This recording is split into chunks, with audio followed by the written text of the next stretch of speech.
बिहार में सत्ता हाथ से चले जाने के बाद भारतीय जनता पार्टी लगातार तिलमिलाई हुई है।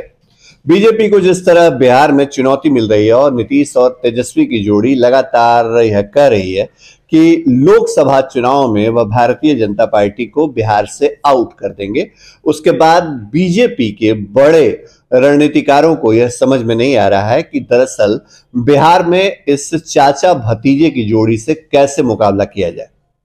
जाहिर है बिहार में जो मौजूदा संकट है भारतीय जनता पार्टी के लिए, उसके बीच अब कमान जो है वो पार्टी के वरिष्ठ नेता और केंद्रीय गृह मंत्री अमित शाह संभालने जा रहे हैं। यह खबर हमने आपको पहले ही बताई थी। फर्स्ट बिहार ने आपको तकरीबन 5 दिन पहले बताया था कि अमित शाह जो है वो बिहार में मिशन बीजेपी का आगाज करने वाले हैं। पार्टी और संगठन को धारदार बनाने के साथ साथ ऐसे एजेंडों को बिहार की राजनीति में उतारने की कोशिश करेंगे अमित शाह, जिससे पार्टी को फायदा हो, नीतीश कुमार और तेजस्वी यादव का दांव कमजोर पड़े। अब हम आपको जो बड़ी खबर बता रहे हैं वो दरअसल अमित शाह के बिहार दौरे से जुड़ी हुई है। पार्टी के राष्ट्रीय नेतृत्व के साथ साथ अमित शाह जो है वो बिहार के दौरे पर आने वाले हैं, लेकिन जेपी नड्डा का कार्यक्रम अभी तय नहीं हुआ है। उसके पहले अमित शाह के बिहार दौरे को लेकर जानकारी सामने आई है। पार्टी के नेताओं की तरफ से जो जानकारी मिली है उसके मुताबिक अमित शाह अगले महीने की 23 तारीख को यानी 23 सितंबर को पूर्णिया में रहेंगे। 24 सितंबर को उनका दौरा किशनगंज में रहेगा। 23 और 24 सितंबर को अमित शाह का जो दौरा होगा वो सीमांचल के इलाके में होगा। सीमांचल के इस इलाके पर बीजेपी की खास नजर है। बीजेपी यहां से हिंदू कार्ड या यूं कह लीजिए कि जो तुष्टीकरण वाला कार्ड है उसको खेल सकती है।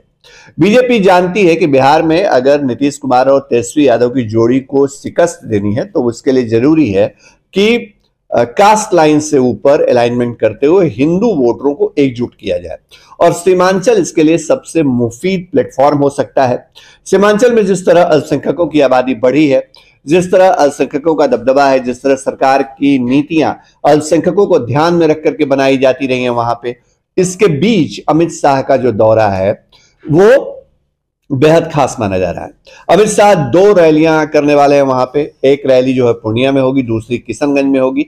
हालांकि अभी डिटेल कार्यक्रम जो है वो आना बाकी है, लेकिन इस बात तय हो गई है कि अमित शाह आगे आने वाले दिनों में बिहार में ज्यादा वक्त देंगे। मकसद साफ है। एक तरफ बीजेपी के पुराने प्रदर्शन को बिहार में कैसे दोहराया जाए 2024 में, इसकी पूरी तैयारी हो, इसका पूरा ब्लूप्रिंट हो, और साथ ही साथ कैसे संगठन में जो सुस्ती छा गई थी सरकार में रहते हुए, अगर विपक्ष में आने के बाद वो खामोशी या सुस्ती खत्म हुई है तो उसका फायदा कैसे पार्टी उठाए। अमित शाह और नरेंद्र मोदी के चेहरे का फायदा यही है कि इनके पीछे कार्यकर्ता तुरंत एक्टिव हो जाते हैं, और बिहार में फिलहाल लीडरशिप क्राइसिस से जूझ रही भारतीय जनता पार्टी को लगता है कि अमित शाह ही ऐसे मुश्किल दौर में बिहार के अंदर पार्टी को निकाल सकते हैं या पार्टी के संगठन कैडर को एक्टिवेट कर सकते हैं। तो इसके लिए ये पूरा ब्लूप्रिंट तैयार किया गया है। अमित शाह के साथ जो नेता इस ब्लूप्रिंट तैयार करने में जुटे रहे हैं उनमें सबसे प्रमुख नाम धर्मेंद्र प्रधान का माना जा रहा है। धर्मेंद्र प्रधान जो है वो केंद्रीय मंत्री हैं और एक दौर में 2010 में वो बिहार के अंदर प्रभारी थे पार्टी के। उनको बिहार की समझ है, पुराने नेताओं से उनके ताल्लुकात रहे हैं, संगठन के पुराने लोगों को जानते हैं, तो इसका फायदा मिल सकता है। और पिछले दिनों हमने देखा था कि नीतीश कुमार के साथ जब डैमेज कंट्रोल करने की कवायद बीजेपी ने की थी तो उस दौर में भी धर्मेंद्र प्रधान को बिहार लाया गया था।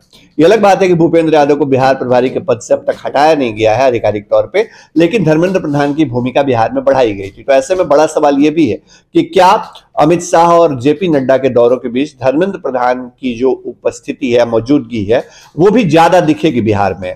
तो ये एक और अपने आप में देखने वाली बात होगी। लेकिन फिलहाल जो खबर है वो ये कि मिशन एक्टिवेट हो चुका है, और अमित शाह अगर कैंप करने जा रहे हैं बिहार तो समझिए कि बिहार की राजनीति में एक नया उबाल भी आने वाले सितंबर के महीने में दिखेगा। तमाम खबरें, तमाम अपडेट आपके लिए हम इसी तरह फर्स्ट बिहार पे लाते रहते हैं। हमारी खबर आपको कैसी लगी कमेंट बॉक्स में जरूर बताइएगा। नमस्कार, शुक्रिया।